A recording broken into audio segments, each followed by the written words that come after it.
సగర్ సాహసవంతుడా,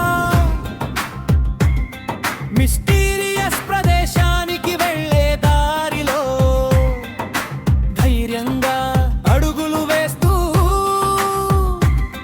నీ కలలను సాధించడానికి బయలుదేరు.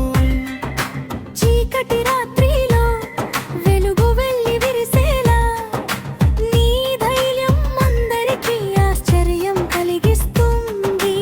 అడవులను దాటి పర్వతాలను ఎక్కి నీ గమ్యాన్ని చేరుకుంటావు. ఓ సగర్ సాహసవంతుడా,